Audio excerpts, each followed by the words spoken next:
ಕರ್ನಾಟಕ ಚಲನಚಿತ್ರ ವಾಣಿಜ್ಯ ಮಂಡಳಿಯ ಚುನಾವಣೆ ನಡೆದಿದೆ. ಅದರ ಫಲಿತಾಂಶ ಕೂಡ ಹೊರಗೆ ಬಂದಿದೆ. ಫಿಲ್ಮ್ ಚೇಂಬರ್ನಲ್ಲಿ ಹೊಸ ಇತಿಹಾಸವೊಂದು ಬರೆದಿದ್ದಾರೆ ನೋಡಿ. ಫಿಲ್ಮ್ ಚೇಂಬರ್ನಲ್ಲಿ ಎಲೆಕ್ಷನ್ ಏನು ನಡೀತಲ್ಲ, ಅದರಲ್ಲಿ ನಟಿ ಜಯಮಾಲಾ ಅವರು ಭರ್ಜರಿಯಾಗಿ ಗೆಲುವನ್ನು ಸಾಧಿಸಿದ್ದಾರೆ. ಬಾಮಾ ಹರೀಶ್ ವಿರುದ್ಧ ಇವರು ಜಯಬೇರಿಯನ್ನು ಬಾರಿಸಿರುವಂಥದ್ದು ವಿಜಯಮಾಲಾ ಏನಿದ್ದಾರೆ, ಜಯಮಾಲಾ ಅವರು ಈಗ ಗೆಲುವನ್ನು ಸಾಧಿಸಿದ್ದಾರೆ. ಈ ಒಂದು ವಿಚಾರವಾಗಿ 2ನೇ ಬಾರಿಗೆ ಅಧ್ಯಕ್ಷೆ ಆಗಿದ್ದಾರೆ.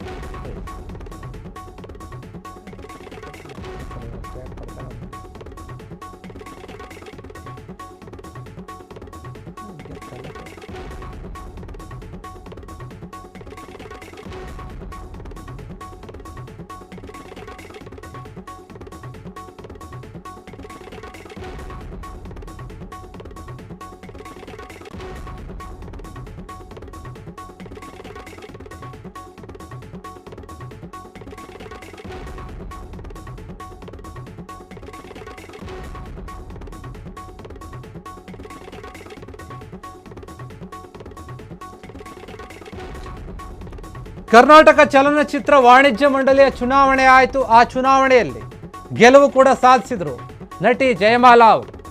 ಬಾಮಾ ಹರೀಶ್ ವಿರುದ್ಧ ಅವರು ಸ್ಪರ್ಧೆ ಮಾಡಿದರು. ಇಬ್ಬರ ನಡುವೆ ಕೂಡ ದೊಡ್ಡ ಮಟ್ಟದ ಪೈಪೋಟಿ ಇತ್ತು. ಆ ಪೈಪೋಟಿಯಲ್ಲಿ ಈಗ ಅವರು ಜಯಶಾಲಿ ಆಗಿದ್ದಾರೆ. ಭರ್ಜರಿಯಾದ ಗೆಲುವನ್ನು ಸಾಧಿಸಿದ್ದಾರೆ ಫಿಲ್ಮ್ ಚೇಂಬರ್ಗೆ. ಈಗ ಅವರೇ ನೂತನವಾಗಿ ಅಧ್ಯಕ್ಷರು ಕೂಡ ಆಗ್ತಾರೆ. ಮಾಜಿ ಅಧ್ಯಕ್ಷರಾಗಿದ್ದರು ಬಾಮಾ ಹರೀಶ್ ಅವರು. ಅವರ ವಿರುದ್ಧ ಇವರು ನಿಂತ್ಕೊಂಡಿರ್ತಾರೆ. ನನ್ನ ಗೆಲ್ಸಿ ಅಂತ ಎಲ್ಲ ಕಡೆ ಹೋಗಿ ಕೇಳ್ಕೊಂಡಿರ್ತಾರೆ ಕೂಡ. ಈಗ ಫಿಲ್ಮ್ ಚೇಂಬರ್ ಇತಿಹಾಸದಲ್ಲಿ 2ನೇ ಬಾರಿಗೆ ಇವರು ಅಧ್ಯಕ್ಷ ಆಗ್ತಾರೆ. ಜಯಮಾಲಾ ಅವರು ಏನಿದ್ದಾರೆ, ಅವರು ಈ ಹಿಂದೆ ಕೂಡ ಸ್ಪರ್ಧೆ ಮಾಡಿದ್ರು, ಆ ಕೂಡ ಗೆದ್ದಿದ್ರು ಕೆಲ ವರ್ಷಗಳ ಹಿಂದೆ. ಈಗ ಮತ್ತೆ ಸ್ಪರ್ಧೆ ಮಾಡಿ ಗೆದ್ದಿದ್ದಾರೆ. ಬಾಮಾ ಹರೀಶ್ ಅವರು ಈ ಹಿಂದೆ ಚುನಾವಣೆಯಲ್ಲಿ ಸ್ಪರ್ಧೆ ಮಾಡಿ ಅವರು ಕೂಡ ಗೆಲುವನ್ನು ಸಾಧಿಸಿದ್ರು. ಈಗ ಅವರು ಸೋತಿದ್ದಾರೆ, ಮಾಜಿ ಆಗಿದ್ದಾರೆ. ಅವರ ವಿರುದ್ಧ ಇವರು ಗೆಲುವು ಸಾಧಿಸ್ತಾರೆ ನೋಡಿ. 512 ಮತಗಳನ್ನು ಪಡೆದಿದ್ದಾರೆ ಜಯಮಾಲಾ ಅವರು. ಆದರೆ ಬಾಮಾ ಹರೀಶ್ ಅವರು ಅವರಿಗಿಂತ ಕಡಿಮೆ ಒಂದು ಮತಗಳನ್ನು ಪಡಿತಾರೆ. ಅದರಿಂದಲೇ ಅವರು ಸೋತಿರುವಂಥದ್ದು. ಬಾಮಾ ಹರೀಶ್ ಅವರಿಗೆ ಸಿಕ್ಕಿರುವಂಥದ್ದು ಕೇವಲ 334 ಮತಗಳು ಮಾತ್ರ. ಅದರಿಂದಲೇ ಅವರು ಸೋತಿದ್ದಾರೆ.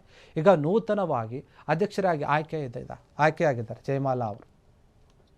ಜಯಮಾಲಾ ಮತ್ತು ಬಾಮಾ ಹರೀಶ್ ಅವರು ಇಬ್ಬರ ನಡುವೆ ಕೂಡ ದೊಡ್ಡ ಮಟ್ಟದ ಪೈಪೋಟಿ ಇತ್ತು. ಯಾರಾಗ್ತಾರೆ ಅನ್ನುವಂಥ ಕ್ವಶನ್ ಕೂಡ ಇತ್ತು. ಚಿತ್ರರಂಗದಲ್ಲಿ ಈ ಒಂದು ಫಿಲ್ಮ್ ಚೇಂಬರ್ಗೆ ಅಧ್ಯಕ್ಷರಾಗೋಕ್ಕೆ ಸಾಕಷ್ಟು ಜನರು ಕೂಡ ನಾನಾಗಬೇಕು ಅನ್ನುವಂಥ ನಿರೀಕ್ಷೆ ಇರುತ್ತೆ. ಈ ಬಾರಿ ಜಯಮಾಲಾ ಅವರು ಬಂದಿರ್ತಾರೆ, ಕಣಕ್ಕಿಳಿದಿರ್ತಾರೆ. ಅವರು ಬಂದಾಗ ಬೇರೆಯವರು ಇದ್ದವರು ಕೂಡ ಮನವೊಲಿಸಿ ಸುಮ್ಮನಿಸಿಲ್ಲ, ನಾವು ಸ್ಪರ್ಧೆ ಮಾಡ್ತೀವಿ ಅಂತ ಅವರನ್ನೇ ನಿಲ್ಲಿಸಿದ್ರು.